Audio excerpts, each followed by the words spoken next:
Sloabie Nation, welcome back to my channel, and today I am going to be doing a DIY. So yeah, I finally got around to editing this thing. I shared a picture of it on Instagram and so many of you guys were just like, please do a DIY. I really want to see your interpretation of it. Well, look who just woke up from a nap and decided to insert herself in this video, huh? Yes, I made her a flower crown and I wanted to have her wear it for the photo shoot. It's actually a prototype for one that I am making my friend for her wedding this coming July. Another thing is that I'm working with crepe paper. You can buy crepe paper off of Amazon. I'll link it down below for you guys, or you can just use party streamers. It works just as well. Make sure that when you get party streamers that they're really crunched together. This way the petals look more full. The Dollar Tree ones I find to be a little bit cheap, so it doesn't make as pretty of petals as like ones if you get at like a really nice party store. But yeah, let's go ahead and grab our stuff and get started. And I'm gonna give this baby girl a bottle here. Whoosh!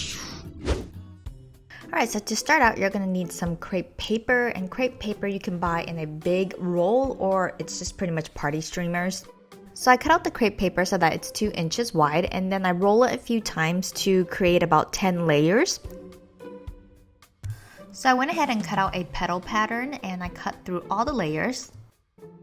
And that's the reason why I rolled it up earlier, so then you don't have to cut out each petal individually.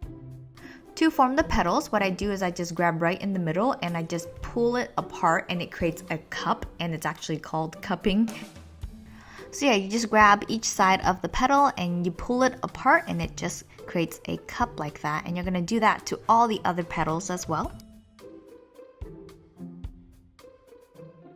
Okay, you're going to need a couple petals for this. Anywhere from 6 to 9 petals is fine, and you're going to need a couple things before we put this together. First, you're going to need some floral wire. It's just a green wire, or you can just use any wire that you have laying around, to be honest, because you don't really need the actual wire. And then you're going to need some little stamens, and I got these off of Amazon. So I take 2 of the stamens and I fold it in half so it creates 4. Then I take one of the wire and I just placed it right against the bottom part of the stamen. And then I take some floral tape and I just wrap it around the stamen and the wire so that they stay together. Going back to the flower petals, I take a glue stick and then I add some glue at the bottom of each petal. Now, working with one petal at a time, I take it and then I just roll it around the stamen. Now I take another petal, I add some glue to the bottom, and then again I roll it against the first petal. So I pretty much repeat this a few more times, and I just add more petals going all the way around, making sure that each petal kind of overlaps each other. So depending on your flower crown, you can do 9 petals. Sometimes I would make one with only 5 petals, so it's just really up to you and how much time you have and how much detail you want to put into this.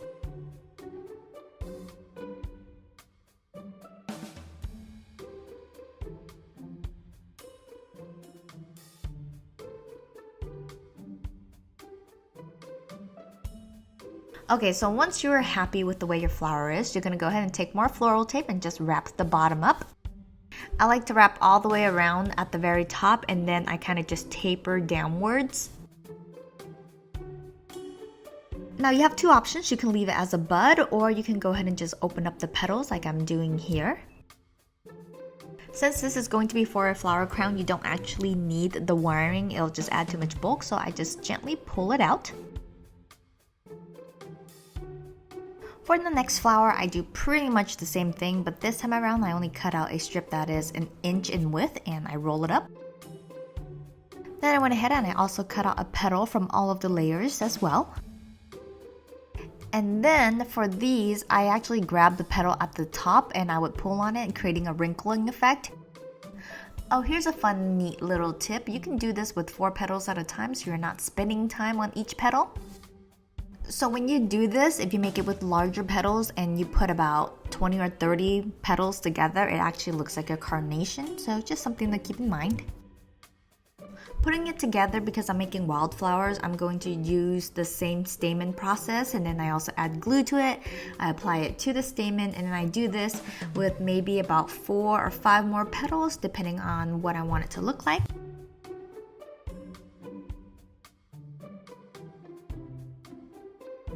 And then I finish it off with more floral tape, and I start it at the base and then I taper it off. As you guys can see with this flower, I only use about 5 petals. And go ahead and remove the wire from this as well, and this is what it will look like. Okay, for the gold flowers, I went ahead and cut out a strip that is 3/4 of an inch in width. I went ahead and cut out the petals, and then this one I didn't shape it at all because the petals are so tiny, and then I just added to the stamen, pretty much the same process to get little tiny buds like these.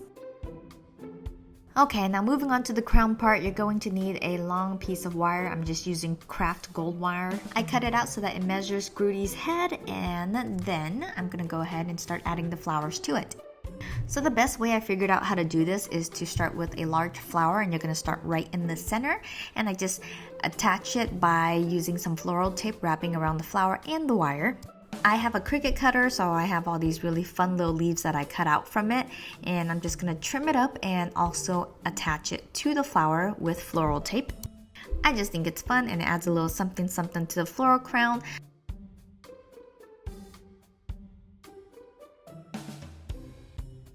Also, it is totally okay to use a hot glue gun. I use it on the smaller buds. What I do is I snip the bottom of it to create a nice flat base. Then I add glue to it, and then I attach it to the crown. So the best tip I can give you is that if you want the flower to be facing kind of outwards instead of laying flat and side by side, it's best to just glue it on. If you want it to lay facing the same direction, then it's just best to use floral tape. But because I have this going in whichever direction and I want it to be full, I use glue on the smaller buds. To just add a little bit more to it, I like to take some of the stamens and I just wrap it with floral tape. Then I trim the bottom of it so that it's a nice flat little base, and I add some glue to it, and then I just add it to wherever I want on the crown. Once the crown is nice and full, I bring the wires together and I wrap it around. And then using some twine, I'm going to go ahead and wrap it around the wire to cover it up. When I get to the end, I tie the twine into a knot, and then I cut off the excess, and I touch it with a dab of hot glue so that it stays secure. And that's it, Grudy's paper flower crown made from crepe paper flowers and a little bit of mama's love. Yeah, I still have Grudy here with me. I hope you guys enjoyed that tutorial. If you're gonna try this out, be sure to tag me on Instagram or Facebook because I love to see what you guys come up with yourself. I'm working on a nice little flower arrangement for my entryway right over here. So we're gonna have another one of these paper tutorials coming up very, very soon. I know Grudy is very chatty and she likes to insert herself in the conversation, but what am I supposed to do? But yeah, you guys know where to find me and Grudy. We're usually on Facebook and Instagram. She takes over a lot of my Instagram feed these days, and I'm making a lot of stuff for her these days as well. So I hope you guys enjoy that kind of content. Yeah! Yeah! Oh yeah! But anyways, you guys, I am going to give this Bubba a bottle. We are going to watch Blue Planet together. Thank you so much for tuning in. I will talk to you guys later, and remember to always rock on, Sloabies. Remember to rock on, Sloabies. Bye! Bye! Hey Sloabie Nation, welcome back to my channel, and today I wanted to do something a little bit different. I don't think I actually have done this before on my channel, but I decided that it'll be a fun little thing to talk about because there's a lot of things that are always going on in my craft room. I'm always working on different projects and I never really get a chance to film them, edit them, or even put them up there. I thought that maybe once a month I can do a video kind of just talking about my future projects that I'm working on. Maybe it'll help you guys look forward to the DIYs I have coming on. I have a couple of different things that are happening in my craft room right now. So the first one, well actually two, I'm